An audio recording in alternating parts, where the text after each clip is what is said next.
நம்ம உங்களுடைய தோற்றம், உங்களுடைய பொலிவு இது எல்லாமே மாறும் சுக்கிரன் உங்க ராசிக்குள்ள இருக்கிற வரைக்கும்.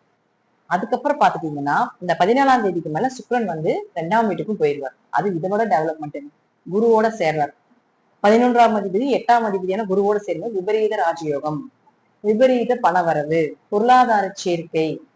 இங்க இருக்கிறப்போ யோசிச்சுட்டு இருப்பீங்க என்ன பண்ணலாம் என்ன செய்யலாம் அப்படிங்கிறது எல்லாமே இருக்கும்.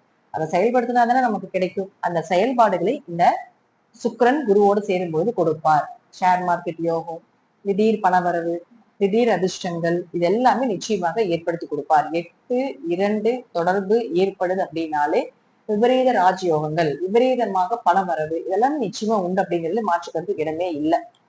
அதே போல புதன், இது என்னன்னா 6ஆம் அதிபதியுமே சுக்கிரனாயி 2ஆம் வீட்டுக்கு போது கடன் அடைப்பீங்க. கடன் அடைக்கிறதுக்கு ஒரு அமௌண்ட் கிடைக்கும். நோய் தீர்க்கிறதுக்கு ஒரு நல்ல அமௌண்ட் கிடைக்கும். பெரிய நோயெல்லாம் இருந்ததுன்னா அது செலவு பண்ண முடியல அல்லது வந்து அந்த நோயினுடைய தாக்கம் அதிகமா இருக்குது அப்படின்னா அதெல்லாம் நிவர்த்தி ஆகும். அது செலவு பண்றதுக்கு அமௌண்ட் கிடைக்கும், அல்லது வேற ஒரு நல்ல மருத்துவர் கிடைப்பாங்க. அதன் மூலமா உங்களுக்கு குணமாகறதுக்குண்டான வாய்ப்புகள் இதெல்லாம் ஏற்படுத்தி கொடுக்க போகிறார். கொஞ்சம் 4ஆம் இடத்துல கேது இருக்கிற வரைக்கும் கொஞ்சம் உடல்நிலையில மனநிலையில கொஞ்சம் குழப்பங்களும் மனவேதனைகளும் இருந்துட்டு தான் இருக்கும். சோ அதுல மட்டும் கொஞ்சம் கவனமா தெளிவா இருந்துக்கோங்க.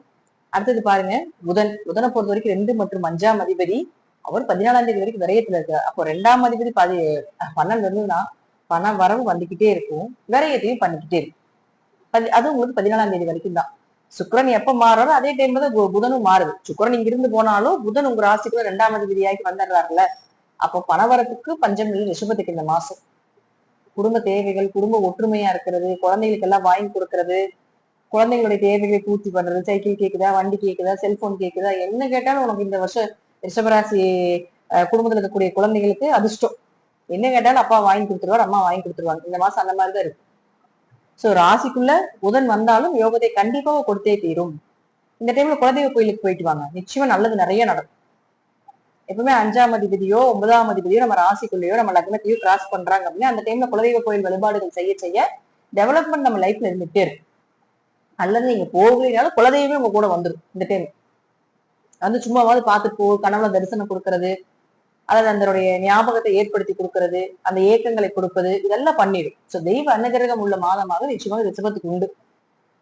அடுத்தது பாருங்க செவ்வாயை பொறுத்த வரைக்கும் பாத்தீங்கன்னா 7 மற்றும் 12ஆம் அதிபதி அவர் வந்து 11ஆம் தேதி வரைக்கும் லாபஸ்தானத்துல இருக்கார். அப்ப 7 11 இருந்ததுன்னா மனைவி மூலமாக லாபம், கணவர் மூலமாக லாபம், 2ஆம் திருமணம் பண்றதுக்கான ஒரு வாய்ப்பு, ஆணாக இருந்தால் வேற தொடர்புகளோ, பெண்ணாக இருந்தால் ஒரு வேற தொடர்புகளோ, சின்ன ஒரு சந்தோஷத்துக்காக இதெல்லாமே நடக்கிறதுனால வாய்ப்புகள் உண்டு.